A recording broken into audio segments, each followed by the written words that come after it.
hope so. This is mine. We need to move. Honestly, I didn't think we'd make it this far. Hold up. Good luck, my friend. Oh, we're good. We got a Mexican.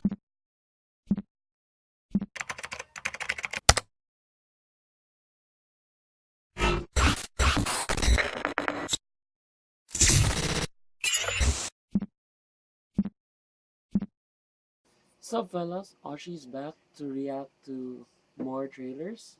I was actually planning to react to some trailers like earlier this morning, but a series of earthquakes was actually in the they're in the way to create content. So first of all, I just wanted to tell you I have a set of reactions as well that I need to edit. It's in my laptop, taking it slow just to make sure that the laptop does not overload, but at the same time I made some reconstructions to the releases of my reaction, because first there's this final trailer for a movie that I've been waiting for, which is titled Six Underground. And yes, I know that you may be thinking it's already out, like it it went on release like December 13th, so why the hell am I reacting to the trailer at the date of December 15th? Well, just to remind you, I haven't watched the movie yet.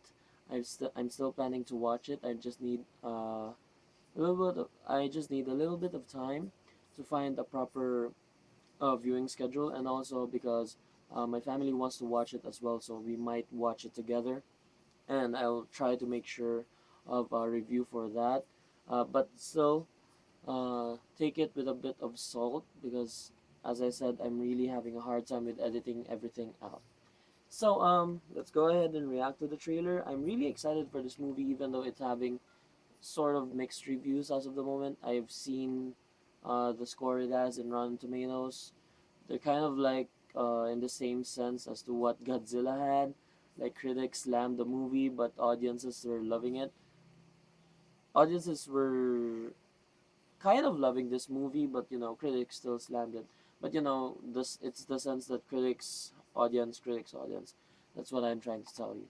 Oh, and also, I accidentally watched the other promo that they had, the one with the crossover between the crew of Six Underground and the crew of Money Heist.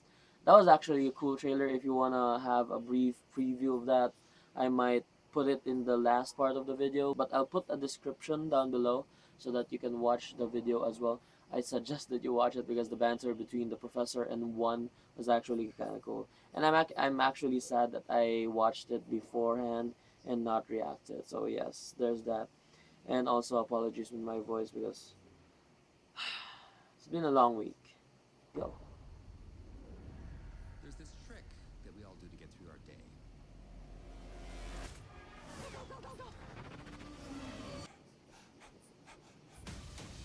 That was cool. We take a box, and into that box we place all the horrors of the world. Okay. And we close the box and pretend it doesn't exist. Only some of us, we've lost our ability to pretend. We've been looking for a special operator like you for a while. Who are you? Okay, so We do the dirty work, others can't.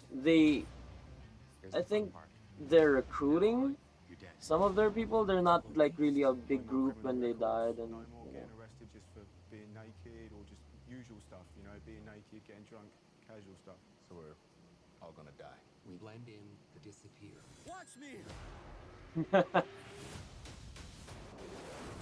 The shots and the locations are actually cool. The mastermind, okay.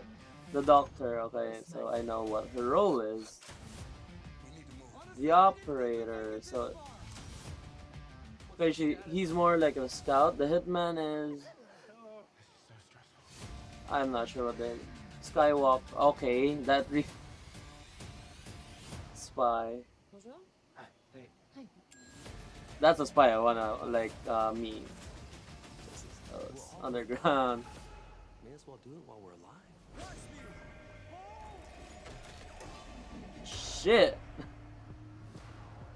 Oh, what?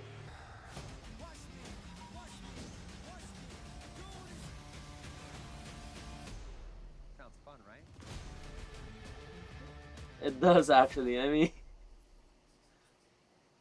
I'm really curious as to how much did they really spend on this movie, especially considering that it's a Netflix movie, so it's mainly going to the streaming service. It has a budget for a blockbuster movie, and it's not alarming. I mean, if it is a total success, it might not be an alarm issue. But since I found out that it's the critics and the audience are kind of divided with what they feel about the movie, it's kind of alarming that they spend so much money on this one because Michael Bay at a point he makes good movies. It's admittedly a thing. He doesn't make great movies or even good movies all the time. There are times that he can actually make a great movie like 13 hours. And one of the reasons is because he was kind of restricted.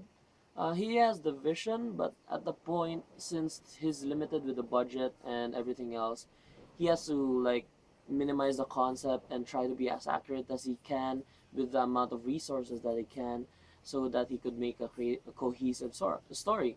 And which we got 13 Hours Secret Soldiers of Benghazi, which was actually kind of good.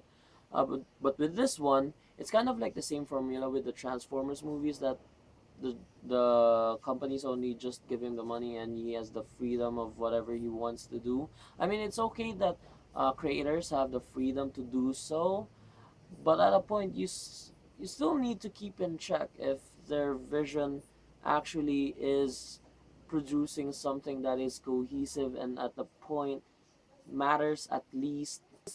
For example, Transformers Age of Extinction, I really thought that movie was, up until now, I really think that movie is a compilation of three movies uh, pushed into one large ass movie, which is kind of an insult because I already saw him creating a cohesive story with Transformers 1 and Transformers 3.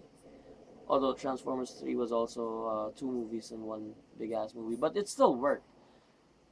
All the other Transformers were like a couple of concepts being brought into one whole ass product, which was kind of disappointing. But because of the uh, big budget and no restraint being given to Michael Bay, I think that's the reason as to why he sometimes gets a little bit off. Like he gets loose, but sometimes he gets more loose when he has more resources to throw at. And that's, I think, the problem with Michael Bay. But I hope this is not the case. I mean, even if it's divisive, it's still upon the viewer's perspective because we always have different opinions about each product or each uh, point is we all have different opinions on everything that we encounter every day.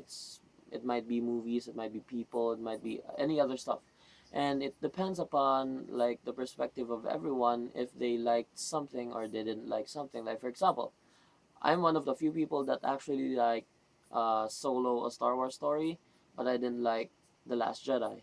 And I know a couple of people who like The Last Jedi, but don't like Solo, a Star Wars movie. So there's that kind of opinionated style. Based on this trailer alone, it gets me hyped. Every promotional ad from Six Underground actually gets me hyped and hyped and hyped. I don't know why. Ryan Reynolds just sells everything better actually. I mean, this trailer does not focus on him. I remember the two promotional ads that they had, the one that Six Underground, watch it because science says so, and the one with the crossover with Money Heist. Those promotional ads were like top notch because it's funny and also Ryan Reynolds were like carrying the whole damn thing as well as the professor with the affirmed second one I said. And this trailer alone, this trailer as well, this final trailer fits well as a final trailer because it really sets you up as to what you are going to be expecting with the movie. Because with the first trailer, it's more of like the setup of what type of action movie this would be. This one sets up what type of story it would be. So I think it's more like this group of guys. They're not like a big group who like died in a large accident or like framed their death the same day that they should be because they planned it all along. It's more like, I think it's Ryan Reynolds just starting up the idea, and now he's like recruiting this whole group to fight crime and do justice and whatever the hell they plan with some of the Michael Bay isms that that we should be expecting a lot. If you like my video or my reaction to this trailer, click the like button and share it with your friends. Don't forget to subscribe to my channel because it will go a long way. It would not cost you a single dime, but it would greatly help me in expanding my reach for the audience that is into this kind of thing. And maybe one of these days, like maybe sometime in next year, or should I say 2019 season 2, I will be starting my streaming channel, or maybe Twitch, I don't know. Plan is, I plan to also include gaming with my channel. So, be sure to smash the like button as I said, and subscribe and share this with your friends and all that jazz. See you in the next video. Peace out.